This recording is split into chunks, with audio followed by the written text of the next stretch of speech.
السلام علیکم ورحمۃ اللہ وبرکاتہ۔ معزز سامعین، 8 نومبر کی رات جیسے ہی اعلان ہوا کہ 1000 اور 500 کا نوٹ بند کر دیا جاتا ہے، لوگ عجیب دیوانگی کی حالت میں نظر آئے۔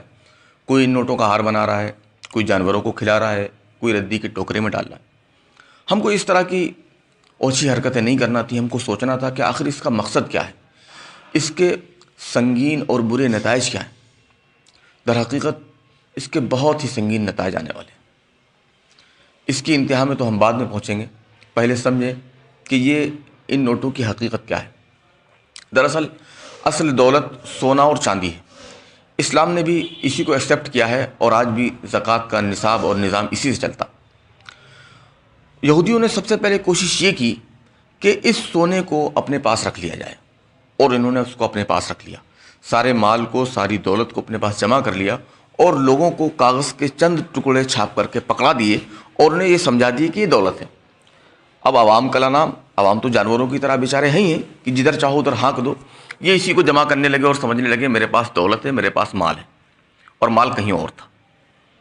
تو سب سے پہلے تو انہوں نے یہ کیا۔ اس کے بعد انہوں نے جب سعودی سے آئل کی ڈیل کی تو یہ کہا کہ صاحب ہم آپ کو ڈالر دیں گے اور آپ مجھے اس کے بدلے کا تیل دیں گے، اور اس کے بدلے میں آپ کے یہاں خانہ جنگی نہیں ہوگی، آپ محفوظ رہیں گے۔ انہوں نے اس کو قبول کر لیا۔ چنانچہ آج بھی کروڈ آئل کا بیرل کی جو قیمت طے ہوتی ہے وہ ڈالر میں طے ہوتی ہے، اور وہ ان کو اس قیمتی آئل کے بدلے میں کاغذ کے چند ٹکڑے پکڑا دیتے ہیں۔ اور جب کبھی کسی نے اس کے خلاف آواز اٹھائی، جیسے شاہ فیصل نے کہا کہ ہم آئل کو سونے کے بدلے بیچیں گے، چنانچہ ان کو مروا دیا گیا۔ لیبیا کے حکمراں غدافی نے جب یہی بات رکھی تو اس کو بھی ختم کر دیا گیا کہ نہیں، ہم نے جو چلایا ہے، یہ جو یہودی فیملی، یہ جو فیڈرل ریزرو سسٹم ہے، اس کے تحت جو چلے گا اسی کو ہم مانیں گے، ورنہ اس کو اپنے راستے سے ہٹا دیں گے۔ چنانچہ آج کاغذ ہم کو تھما دیا گیا کہ صاحب یہ آپ کا نوٹ ہے، اس سے آپ کو لین دین کرنا ہے۔ اب مسئلہ یہ ہے کہ جب ان کا خدا یعنی کہ دجال جب دنیا میں نکلے گا تو لوگوں کے پاس کاغذ ہوں گے، لوگ اس کو چلائیں گے، اس لیے اب کوشش یہ ہو رہی کہ لوگوں کو اس سے بھی محروم کر لیا جائے۔ اور جب وہ دجال کا ظہور ہو اور جب وہ نکل کر کے سامنے آئے تو ساری طاقت، ساری پاور، ساری قوت اس کے ہاتھ میں ہو، لوگ مجبور ہو جائیں اس کو خدا ماننے کے لیے۔ لہٰذا اب اس منی کو بھی بند کر دیا جائے۔ یہ 100 اور 500 اور 1000 کے نوٹ کا مسئلہ نہیں، اس سارے کاغذوں کو بند کرنے کا مسئلہ ہے کہ آپ کے ہاتھ میں ایک کارڈ تھما دیا جائے گا جس کے اندر آپ کے نوٹ نہیں ہوں گے بلکہ ویلیوز ہوں گی، بلکہ ڈیجٹس ہوں گے، نمبرز ہوں گے، وہ نمبر کے آپ مالک ہوں گے۔ آپ کو سیلری ملی 1 لاکھ، آپ گئے، آپ نے اپنی ضرورت کی چیزیں خریدی اور اپنے کارڈ کو سوائپ کیا اور وہ نمبر آپ سے مائنس ہو گئے۔ اب آپ کو یہ اچھا بتایا جائے گا کہ دیکھیے آپ چوری سے محفوظ ہیں، آپ دھوکے دھڑی سے محفوظ ہیں، آپ پوری طرح سے سیف ہیں۔ آپ سیف نہیں ہیں، آپ بالکل انسیف ہیں، بلکہ آپ پوری طرح سے غلام ہیں کہ جب وہ چاہیں گے، جس وقت چاہیں گے، آپ کے کارڈ کو بلاک کر دیں گے اور آپ زیرو ہو جائیں گے۔ اور جب وہ چاہیں گے تو یہ کہیں گے کہ سرور آ گیا، سارا ڈاٹا 000۔ اب آدمی کہاں جائے گا، کیا خریدے گا، کیا بیچے گا؟ تو یہ حالات اور بھی برے ہونے والے ہیں، چونکہ دجال کی آمد کا وقت نزدیک ہے۔ تقریباً جو اس کی نشانیاں رسول پاک صلی اللہ علیہ وسلم نے بتلائی تھی وہ پوری ہو چکی، اور کرائسس صرف پیسے کی، مال کی، دولت کی نہیں رہ جائے گی، کرائسس پانی کی بھی ہونے والی ہے، کرائسس کھانے کی بھی ہونے والی ہے، کرائسس ضرورت کی ہر چیز کی ہونے والی ہے۔ رسول پاک صلی اللہ علیہ وسلم نے فرمایا، جس کا مفہوم ہے کہ ہر نبی نے اپنی امت کو دجال کے فتنے سے ڈرایا، میں بھی تم کو اس کے فتنے سے ڈراتا ہوں، اور جب سے دنیا بنی ہے قیامت تک کا سب سے بڑا فتنہ یہ دجال ہے۔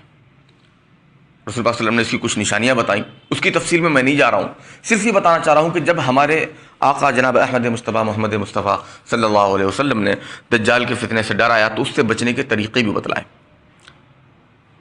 اس کے طریقے کیا ہیں کہ ہم روزانہ سورہ کہف کا پہلا رکوع یا آخری رکوع پڑھ لیا کریں۔ سورہ کہف جو 15ویں پارے میں ہے اور اس کا آخری رکوع جو 16ویں پارے کے اندر ہے، اس کو کم سے کم پہلا یا آخری رکوع روزانہ پڑھ لیا کریں، اور جمعے کے دن سورہ کہف تواتر کے ساتھ مستقل اس کو پڑھا کریں، اور دجال کے فتنے سے اللہ سے پناہ مانگیں، اور اس کے ساتھ ساتھ قدرتی وسائل پر منحصر ہو زیادہ سے زیادہ، یعنی جیسے بکریاں پالنا، درختوں کا لگانا، کھجور کا لگانا، کھیتیوں کا کرنا، قدرتی وسائل سے عام طرح کے بنے ہوئے مکانات میں رہنا، ان سب چیزوں پر ہم منحصر ہوں، نہ کہ آج کی آرٹیفیشل چیزوں پر۔ پہلی چیز تو یہ۔ دوسری یہ کہ ہم اپنے ایسیٹس کو، اپنی دولت کو سونا کی شکل میں رکھیں۔